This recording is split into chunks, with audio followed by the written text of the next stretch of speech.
নমস্কার, আমি মৌজ এম্পায়ারে তোমাদের ওয়েলকাম। তো আজকে বানাবো নারকেল নাড়ু।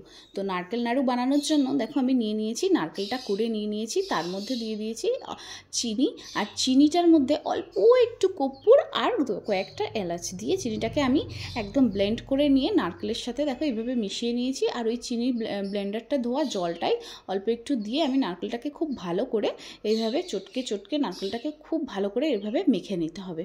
মেখে নেওয়ার পর আমি বুঝতেই পারছি আমি কীভাবে মেখে নিয়েছি। মেখে নেওয়ার পর আমি একটা কড়াই গরম করে তার মধ্যে এই নারকেলটা সম্পূর্ণ দিয়ে দেবো। সম্পূর্ণ দিয়ে দেওয়ার পর নারকেলটাকে কিন্তু কম আঁচে ধৈর্য ধরে অনেকক্ষণ থেকে এটাকে এইভাবে জাল করতে হবে। আর আমি এটা সাদা নাড়ু করছি, কিন্তু আমি নারকেলটা যাকে কোড়াতে দিয়েছিলাম সে একেবারে ভেতর থেকে কুড়িয়ে দিয়েছে, তো ওই জন্য নারকেলটা একটু কালো কালো দেখা যাচ্ছে, ওটাকে প্লিজ একটু ইগনোর করো।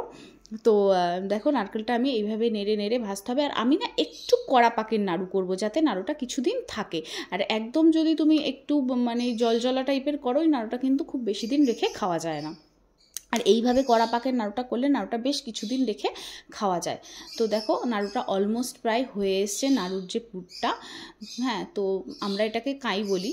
তো দেখো এটা হয়ে এসছে, তো এটাকে আমি নামিয়ে নেব। নামিয়ে নেওয়ার পর এইগুলো হাতে একটুখানি ঘি লাগিয়ে এটাকে গরম গরমই কিন্তু গড়ে নিতে হবে নাড়ুগুলোকে। এটা ঠান্ডা হয়ে গেলেই কিন্তু একদম ঝুরঝুরে হয়ে যাবে। তো দেখো আমি অল্প অল্প করে হাতে ঘি মাখিয়ে নাড়ুগুলোকে এইভাবে গোল গোল করে তৈরি করে নিচ্ছি। হ্যাঁ, কত সুন্দর দেখো একবারেই তৈরি হয়ে যাচ্ছে নাড়ুগুলো একদম গোল গোল করে।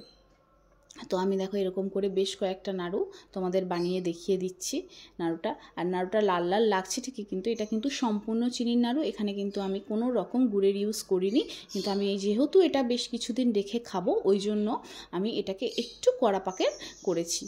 তো দেখো আমি নাড়ুগুলো তোমাদের গড়ে গড়ে দেখিয়ে দিচ্ছি, কত সুন্দর নাড়ু হয়েছে। একটা নাড়ুও মানে তোমার ভেঙে যাচ্ছে না, একইবারে নাড়ুগুলো তৈরি হয়ে যাচ্ছে। ওই দেখো নিশ্চয়ই দেখতে পাচ্ছ কত সুন্দর চকচকে সুন্দর একদম নাড়ু হয়েছে। তোমরা এই প্রসেসে যদি নাড়ু তৈরি করো বাড়িতে, দেখবে নাড়ুগুলো একটুও খারাপ হবে না। আর কত সুন্দর, অনেকে এর মধ্যে দুধ দেয়, কিন্তু এর মধ্যে দুধ দিলেও কিন্তু ওই নারকেল নাড়ুটা খুব বেশি দিন ভালো থাকে না। তো তোমরা এইভাবে নাড়ুটা একদিন বাড়িতে অবশ্যই ট্রাই করো। আর ভালো লাগলে আমার ভিডিওটাকে একটা লাইক, কমেন্ট, শেয়ার আর আমার চ্যানেলটাকে সাবস্ক্রাইব করে দিও। ততক্ষণ সবাই ভালো থেকো, সুস্থ থেকো, সাবধানে থেকো। আমি আবার আসবো একটা নতুন রেসিপি নিয়ে তোমাদের সাথে। আজ তাহলে আসি।